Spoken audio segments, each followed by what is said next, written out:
Olá, essa é a 7ª videoaula. Nós vamos hoje abordar o assunto ser honesto. Termos honestidade. Como cristãos, nós não podemos deixar de falar sobre isso. E ser honesto faz parte da educação financeira e do caráter cristão. Todos nós temos que tomar decisões diárias sobre lidarmos ou não honestamente com o dinheiro. Será que avisamos o caixa do supermercado que recebemos troco a mais? Você já tentou vender algo? Se sentiu tentado a não dizer toda a verdade sobre o produto que você está vendendo, que tem uma falha, que tem um defeito, temendo perder a venda? Vivemos cercados em um mundo de desonestidades. Em Juízes 17:6 está escrito que cada qual fazia o que era reto aos seus próprios olhos. Então, é nessa situação exata. As pessoas fazem o que acham que é reto, mas aos seus próprios olhos, não consultam Deus. É nessa situação exata que estamos vivendo hoje. Vivemos na época da honestidade relativa, em que as pessoas formulam seus próprios padrões de honestidade, que podem mudar de acordo com as circunstâncias, se for favorável a ele ou desfavorável a ele. Mas a Bíblia, as Escrituras, ela fala sobre a honestidade. E como a nossa videoaula, ela é um estudo cristão, a gente não pode deixar de abordar isso. Porque Deus exige honestidade absoluta. Provérbios 20:23, o Senhor detesta todo tipo de mentira e desonestidade. Provérbios 12:22, os lábios mentirosos são abomináveis ao Senhor. Então, se fizermos uma correlação entre o que a Bíblia diz e o que a sociedade diz, a gente vai achar que o padrão de honestidade, a Bíblia fala que ele é absoluto. A sociedade vai dizer que é relativo. A Bíblia vai mostrar a preocupação de Deus com a honestidade. A sociedade vai falar que Deus nem existe. A Bíblia vai se basear, que vai falar que nós devemos tomar como base a decisão de ser honesto ou não, a Bíblia. É isso que a Bíblia vai dizer. Consultar a Bíblia. A sociedade fala que devemos nos basear nos fatos que podemos ver, na oportunidade.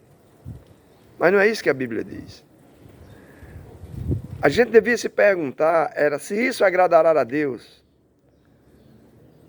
A sociedade fala que será que eu vou conseguir ser desonesto sem ser descoberto? Essa é a preocupação do desonesto. Eu vou ser desonesto, mas será que não vão me descobrir? Não. Não é assim que o cristão deve se pautar.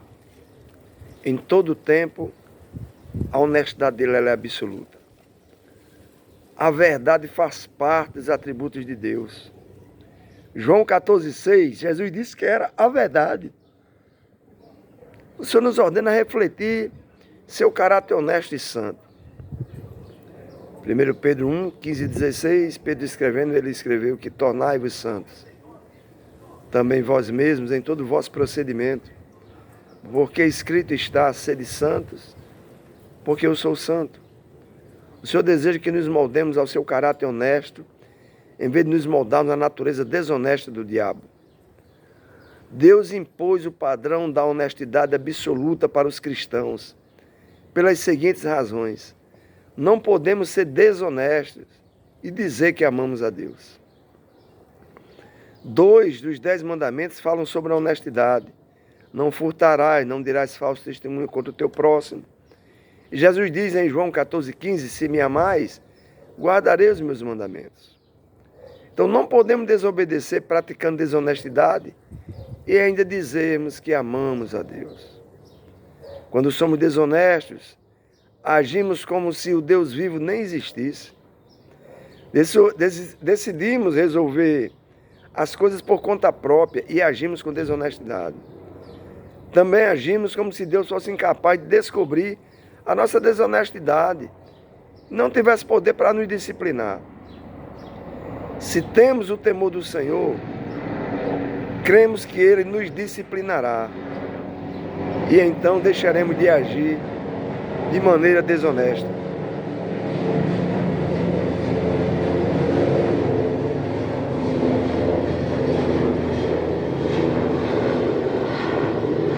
No entanto, se amarmos o Senhor de todo o nosso coração, não agiremos honestamente,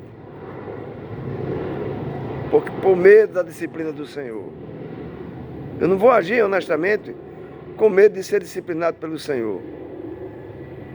O nosso coração vai agir honestamente porque amamos o Senhor, respeitamos o Senhor, temos o temor, o respeito a Ele. Então, o comportamento honesto é uma questão de fé. Todas as decisões honestas afirmam e fortalecem a nossa fé em Deus e nos ajudam a crescer num relacionamento mais íntimo com Ele. Porém, se decidimos agir desonestamente, estamos, na verdade, negando o nosso Senhor e violamos o primeiro e maior mandamento.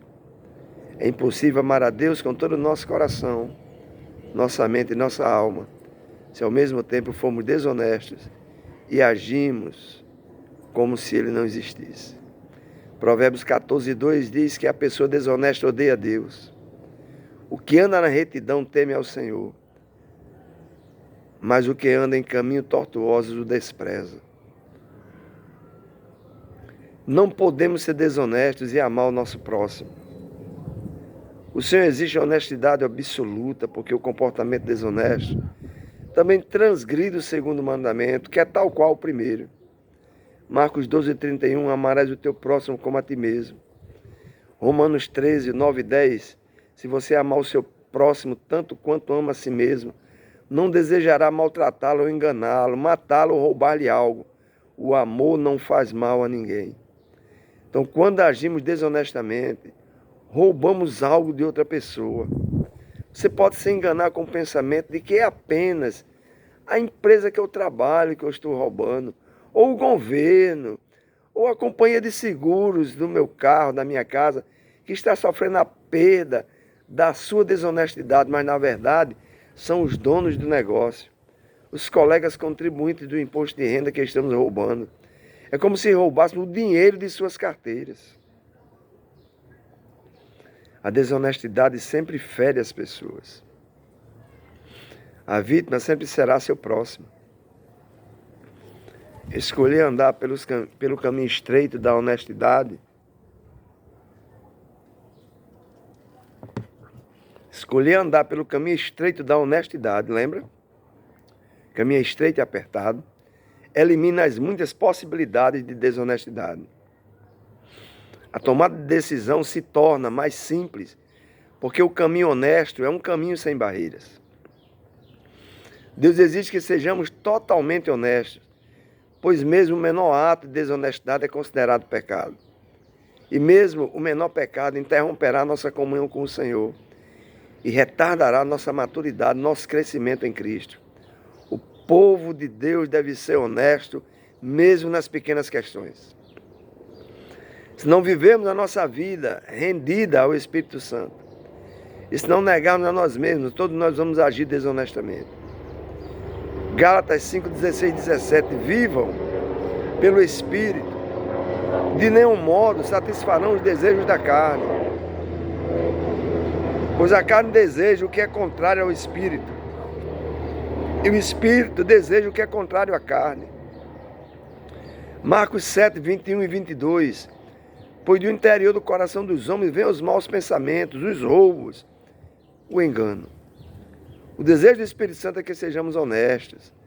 Devemos nos submeter inteiramente a Jesus Cristo como Senhor e permitir que Ele viva a sua vida por meio de nós. Não há outra maneira. Existe uma regra de ouro, que está lá em Filipenses 2:4. Não tenha cada um em vista o que é propriamente seu, senão também cada qual Tenha em vista o que é dos outros. Olhe atentamente para os interesses dos outros. Não se aproveite do outro quando, numa transação comercial, o outro, por desconhecer o verdadeiro valor do que está lhe vendendo, lhe oferece tendo prejuízo. Você, por saber que ele está perdendo muito dinheiro, por inocência, seja honesto e pague o que é certo, justo e honesto à pessoa.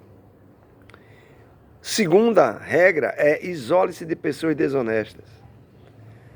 As Escrituras nos ensinam que somos profundamente influenciados pelas pessoas ao nosso redor, tanto para o bem como para o mal. Davi disse no Salmo 101, verso 6 e verso 7: os meus olhos procurarão os fiéis da terra, para que habitem comigo.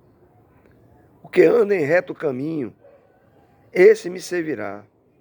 Não há de ficar em minha casa o que usa de fraude. O que profere mentiras não permanecerá ante os meus olhos. Paulo escrevendo em 1 Coríntios 15, 33. Não vos enganeis, as más conversações corrompem os bons costumes. É óbvio que não devemos nos isolar de cada pessoa desonesta. Na verdade, devemos ser sal e luz no mundo, mas devemos ser cuidadosos na escolha de nossos amigos íntimos, ou na consideração de um relacionamento de negócios com outra pessoa, que seja uma pessoa honesta. Se observa que uma pessoa desonesta na forma como lida com suas responsabilidades diante do governo, ou mesmo numa questão menor, saberei que essa pessoa será desonesta em questões maiores e provavelmente na maneira como vai lidar comigo.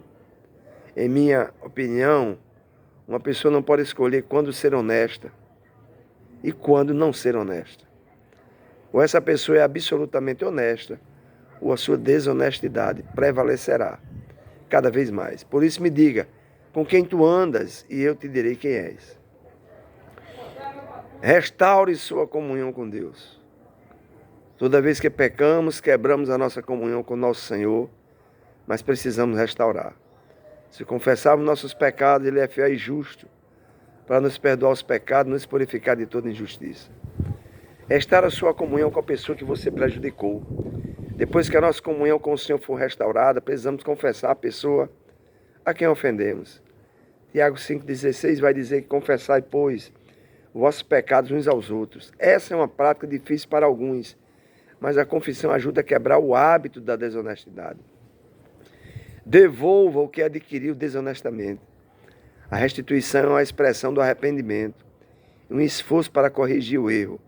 Zaqueu é um bom exemplo disso quando disse: se por acaso defraudei alguém, vou restituir 4 vezes mais. Não suborne. Um suborno é definido como qualquer coisa dada a uma pessoa para influenciá-la a fazer algo ilegal ou errado. Aceitar suborno é proibido nas Escrituras, em Êxodo 23:8. Também suborno não aceitarás, porque o suborno cega até a pessoa perspicaz, ou seja, a pessoa que é sagaz e é inteligente, e perverte as palavras dos justos. O suborno é frequentemente disfarçado com presente ou comissão. Avalie qualquer oferta que lhe fizerem para ver se, na verdade, ela não é um suborno. Encerro esse vídeo aula de hoje dizendo: seja honesto em todo o tempo, porque os olhos do Senhor estão sobre você. Próxima videoaula, que é a 8ª, vamos estar falando como o título será: Seja um contribuinte. Que Deus em Cristo abençoe você.